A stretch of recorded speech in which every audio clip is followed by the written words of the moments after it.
নিয়োগ দুর্নীতি মামলার তদন্তে নেমে রাজ্যের প্রাক্তন শিক্ষামন্ত্রী পার্থ চট্টোপাধ্যায়কে গ্রেপ্তার করেছে ইডি। গত বছর 22 জুলাই পার্থর গ্রেপ্তারের পর তাকে দল থেকে সাসপেন্ড করার সিদ্ধান্ত নেয় তৃণমূল। মঙ্গলবার উচ্চ মাধ্যমিক পরীক্ষার প্রথম দিন পরীক্ষার্থীদের সঙ্গে সাক্ষাতের পর প্রাক্তন সতীর্থকে নিয়ে বিস্ফোরক মন্তব্য করলেন কলকাতার মেয়র ও রাজ্যের মন্ত্রী ফিরহাদ হাকিম। তার মন্তব্য নিয়ে ইতিমধ্যেই জোর চর্চা শুরু হয়েছে।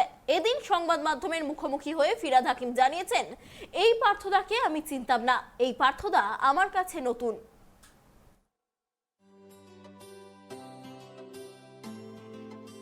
নিয়োগ দুর্নীতি মামলায় পার্থ চট্টোপাধ্যায় ঘনিষ্ঠ অর্পিতা মুখোপাধ্যায়ের দুটি ফ্ল্যাট থেকে কোটি কোটি নগদ ও সোনা ও হীরের অলংকার উদ্ধার এবং তার গ্রেপ্তারির 6 দিন পর পার্থ চট্টোপাধ্যায়কে মন্ত্রিসভা থেকে সরিয়ে দেয় তৃণমূলের শীর্ষ নেতৃত্ব।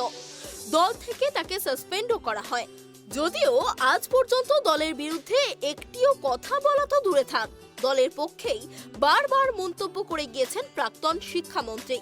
কিন্তু আবার তারই একদা সতীর্থ রাজ্যের মন্ত্রী ফিরহাদ হাকিম বুঝিয়ে দিলেন, পার্থর পাশে নেই তারা। নিয়োগ দুর্নীতি মামলায় মঙ্গলবার জেল হেফাজত শেষে পার্থ চট্টোপাধ্যায়, অর্পিতা মুখোপাধ্যায় ও মানিক ভট্টাচার্যকে আদালতে পেশ করবে ইডি। এদের মধ্যে পার্থ অর্পিতাকে ভার্চুয়ালি পেশ করা হবে। এদিনই নিয়োগ দুর্নীতি ও পার্থ চট্টোপাধ্যায়কে নিয়ে বিস্ফোরক মন্তব্য করলেন মন্ত্রী ফিরহাদ হাকিম। তিনি বলেন, টাকার বিনিময়ে চাকরি আমাদের সবার কাছে লজ্জার। এই পার্থদাকে আমি চিনতাম না, এই পার্থদা আমার কাছে নতুন। স্বপ্নেও ভাবতে পারিনি কেউ টাকা নিয়ে চাকরি দেবে। কারোর অধিকার হরণ করে চাকরি দেওয়া অন্যায়, পাপ। মন্তব্য মন্ত্রী ফিরহাদ হাকিমের। সত্যি সত্যি টাকা নিয়ে চাকরি যেটা দেখছি এখনো কোর্টে প্রমাণ হয়নি, কিন্তু এটা আমার প্রত্যেকের কাছে লজ্জার। এই পার্থদাকে আমি চিনতাম না, এই পার্থদা আমার কাছে নতুন। আমি বহু বছর রাজনীতি করছি, পার্থদার সাথে রাজনীতি করেছি। আমি এটা স্বপ্নেও কোনোদিন ভাবতে পারিনি যে কেউ টাকা নিয়ে চাকরি দেবে। আমরা প্রত্যেকে চাই যে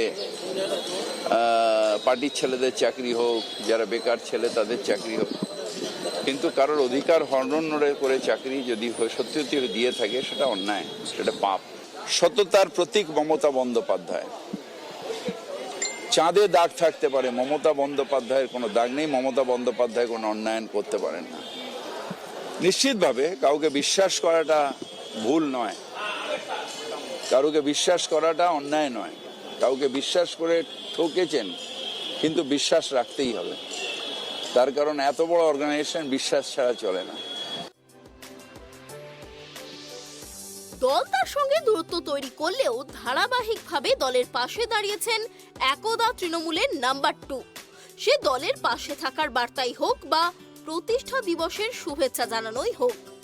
এর আগে তৃণমূলের উদ্দেশ্যে ডিসেম্বর মাসকে ডেডলাইন করে বারবার হুঁশিয়ারি দিয়েছিলেন বিরোধী দলনেতা শুভেন্দু অধিকারী। সেই সময়ও দলের পাশে থাকার বার্তা শোনা গিয়েছিল পার্থ চট্টোপাধ্যায়ের গলায়। রাজ্যে আসন্ন পঞ্চায়েত ভোটের ফলও তৃণমূলের পক্ষে যাবে বলেও বার্তা দিয়েছেন প্রাক্তন শিক্ষামন্ত্রী। এই পরিস্থিতিতে দল যে তার পাশে নেই তা বুঝিয়ে দিলেন Firhad. Bureau report, tribe TV.